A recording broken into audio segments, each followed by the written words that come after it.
반갑습니다. 송주준입니다. 추미애 장관의 아들과 관련된 논란이 날이 갈수록 심해지고 있습니다. 시간이 지날수록 새로운 증거들이 나오고 있고 새로운 증언들도 쏟아지고 있는데요. 사실상 베일에 가려져 있었던 진실이 점점 드러나는 것 같습니다. 추 장관의 아들과 관련된 의혹의 진실이 드러난다는 것을 그 무엇보다도 잘 보여주는 것은 현재 지금 여당이 보여주고 있는 모습일 겁니다. 정말로 상식적인 수준에서 봤을 때 도저히 이해할 수 없을 법한 그런 망언들을 지금 쏟아내고 있지 않습니까? 현실적으로 증거를 통해 가지고 의혹들에 대해서 반박을 할 수가 없다 보니까 저런 식의 이해하기 어려운 망언들을 쏟아내는 것이겠죠. 자, 이렇게 추 장관의 아들과 관련된 의혹이 점점 지금 실체가 드러나면서 질문 한 가지가 좀 생깁니다. 이렇게 명확하게 지금 실체가 드러난다라고 한다면 도대체 검찰은 뭘 하고 있냐 이거죠. 추 장관의 아들과 관련된 수사가 진행이 된 지도 거의 8개월 가까이 되지 않았습니까? 사실 지금 이런 식의 문제 같은 경우는 금융 문제가 아니기 때문에 수사할 의지가 있었다라고 한다면 진작에 아마 수사가 다 끝났을 겁니다. 그런데 검찰은 마땅한 이유도 없이 수사를 갖다가 질질 끄는 듯한 그런 모습을 보였죠. 그러다 보니까 당연히 일각에서는 이거 사건 자체를 은폐하려고 하는 거 아니냐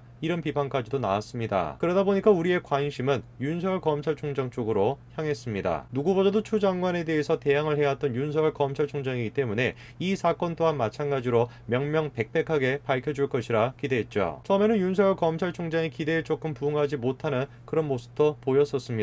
동부지검이 계속해가지고 수사를 지금 끌고 있다 이런 비판이 있었는데 다시 한번 그 사건을 갖다가 동부지검에 배당하는 모습을 보면서 많은 분들이 실망하기도 했었죠. 그런데 그때도 제가 분명하게 말씀을 드렸습니다. 윤석열 검찰총장은 자기 나름대로의 방식을 통해 가지고 이 사건을 지금 최대한 빨리 끝내고자 하고 있다. 그리고 이후에 윤석열 검찰총장은 실제로 추 장관 아들과 관련된 사건에 대해서 지시를 하기까지도 했었죠. 윤석열 검찰총장의 그런 식의 지시 덕분일까요? 검찰은 지금 사뭇 좀 다른 모습을 보여주고 있습니다. 추 장관 아들과 관련된 사건을 대처하고 있는 검찰의 모습이 어떻게 바뀌었는지 오늘 제가 영상을 통해서 말씀드리고자 합니다. 같이 한번 보시죠. 자, 일전에 윤석열 검찰총장은 추 장관 아들과 관련된 문제를 다시 한번 동부지검에 맡겼었습니다. 그리고 난 뒤에 추 장관 아들과 관련된 논란이 계속되니까 윤석열 검찰총장은 서씨 사건이 바르게 수사될 수 있도록 이라고 지시까지도 했었죠. 윤석열 검찰총장의 당시 그런 식의 지시는 서씨에 군복무를 놓고 다양한 의혹이 제기가 되고 있고 이에 맞물려 장기간 수사를 펼쳐온 검찰에게까지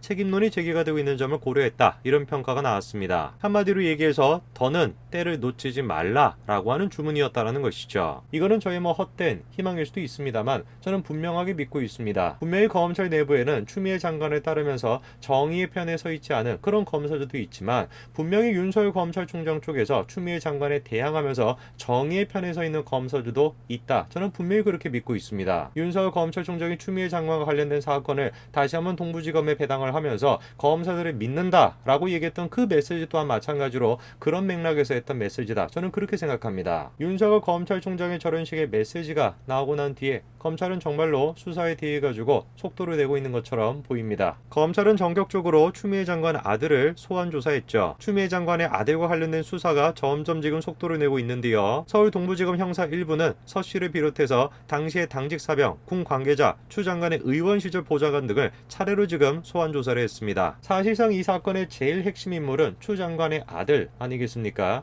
그럼에도 불구하고 검찰은 몇 개월까지 그리고 지금까지 계속해가지고 서 씨를 소환 조사하지 않았습니다. 그러나 윤석열 검찰총장이 해당 사건을 다시 한번 동부지검에 배당을 하고 검사들을 믿는다라고 하는 메시지가 나오고 난 뒤로 검찰은 전격적으로 서 씨를 소환 조사한 것이죠. 관련된 인물들을 차례대로 소환 조사하는 것뿐만 아니라 검찰은 국방부 육군정보체계관리단을 압수수색까지 했습니다. 당시 압수수색을 통해 가지고 무엇을 확보하고자 하는 것인가에 대해서 검찰은 정확하게 얘기하지는 않았습니다만 추 장관 측의 아들 휴가 연장 민원과 관련한 서버 기록을 확보하고 있는 것으로 알려졌죠. 추 장관 아들 측의 휴가와 관련된 민원, 저게 지금 사건의 가장 핵심 포인트입니다. 추 장관 측에서 국방부 민원실에 민원을 넣었다라는 것인데요. 현재 지금 여당에서는 그러라고 민원을 넣으라고 민원실이 존재하는 것이다 라고 하는 말도 안 되는 궤변을 지금 늘여놓고 있습니다. 국무총리라고 하는 사람도 이거에 대해서 뭐가 문제냐 이런 식의 반응을 지금 보이고 있죠. 그러나 분명히 우리가 따져봐야 될 것입니다. 이들이 박근혜 박근혜 전 대통령을 탄핵시킬 당시에 그들이 내세웠던 기본적인 논거가 무엇이었습니까? 직접적으로 뇌물을 주지 않더라도 간접적으로 뇌물을 줬다. 즉 묵시적으로 청탁을 했다. 그거를 근거 삼아가지고 박근혜 전 대통령을 탄핵시켰던 그런 사람들 아닙니까? 청탁이라고 하는 것을 묵시적으로 암묵적으로 한다라고 할지라도 죄가 될 수 있다. 그런 식으로 청탁을 한다라고 해도 탄핵의 근거가 될 수가 있다라고 한다면 여당의 당수가 국방부 민원실에 그런 식으로 민원을 넣은 거는 우리가 어떻게 생각을 해야 되겠습니까? 상식적인 사회였다라고 한다면은 당연히 추미애 장관이 진작에 사퇴해야 되는 거 아니겠습니까? 자, 일전에 추미애 아들의 의혹과 관련된 문건이 공개가 됐었습니다. 해당 지금 공개 내용을 보게 되면은 분명히 지금 이렇게 적시가 되어 있죠.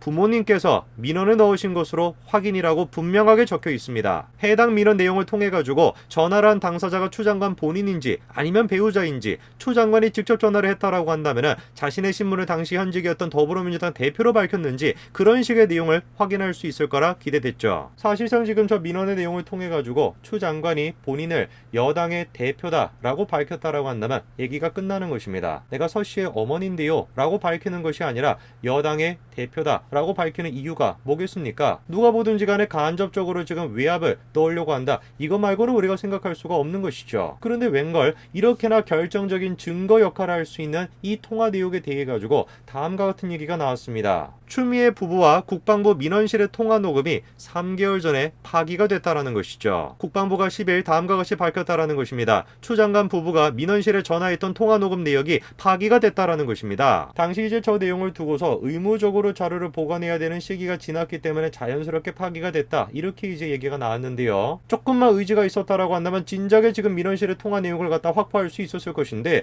늦장 수사를 벌이다 보니까 의도적으로 지금 기다렸다가 통화 내용이 파기되도록 했던 거 아니냐 이런 비판이 쏟아져 나왔습니다. 이렇게 추 장관의 아들과 관련된 수사가 다시 한번 흐지부지 끝나는가 싶었는데 놀라운 반전이 일어나게 됩니다. 보관기간인 3년이 지나가지고 국방부 콜센터의 저장 체계에서 삭제가 된 것으로 알려졌던 녹취 파일이 메인 서버에는 남아있는 것으로 파악됐다라는 것입니다. 뿐만 아니라 국방부 민원실에 걸려온 전화번호 등을 포함한 통화 기록 역시 저장된 것으로 지금 전해지고 있습니다. 그리고 검찰은 압수수색을 통해서 해당 내용을 확보했습니다. 검찰이 이번에 압수수색을 통해 가지고 녹취 파일과 전화번호까지 확보를 했다라고 한다면 사실상 사건은 이제 끝난 거 아니겠습니까? 지금까지 당직 사병의 주장과 추미애 장관 쪽의 주장은 정말 하나부터 열까지 완벽하게 달랐었는데 검찰의 수사를 통해 가지고 이제 명명백백하게 누가 지금까지 거짓말을 해온 것인지 밝힐 수 있게 된 것이죠. 자, 그런데 검찰이 이런 식으로 압수수색을 통해 가지고 녹취 파일을 확보했다라는 걸 이제 우리가 알겠는데 뭔가 좀 이상한 게 있습니다. 그도 그럴 것이 분명히 보도가 된 바에 따르게 되면 국방부가 파기가 됐다 이렇게 발표했던 거 아니었습니까? 자, 국방부가 이런 식의 입장을 추가로 내놨습니다. 민원실 업무에 정통한 국방부의 고위 관계자가 다음과 같이 얘기를 했다라고 해요. 지금까지 언론 보도는 잘못된 것이다. 국방부가 기록을 삭제하지 않았다라는 것입니다. 그러면서 해당 내용에 대해 가지고 추미애 장관이 대정부 질문에서 더 자세하게 답변할 것이다 이렇게 얘기했다라는 것인데요. 파일이 삭제가 됐다라고 발표를 하고 난 뒤에 수많은 언론들과 수많은 국민들의 질타가 쏟아졌습니다. 그러면 파일이 삭제가 안 되고 파일이 남아있다라고 한다면 당연히 파일이 남아있다라고 발표하고 해명을 하면 되는 일인 것인데 왜 하필이면 검찰이 저런 식으로 압수수색한 시점에 맞춰가지고 저런 입장이 나오는 것일까요? 아무리 생각해도 국방부가 지금 보여주고 있는 모습이 하나부터 열까지 이해하기가 어렵습니다. 추미애 장관은 일전의 대정부 질문에서 다음과 같이 답변했습니다. 민원실로 부모가 전화했다라는 국방부 발표에 대해 가지고 나는 전화한 사실이 없다. 그러면 아버지가 전화를 한 것이냐? 라고 물어보니까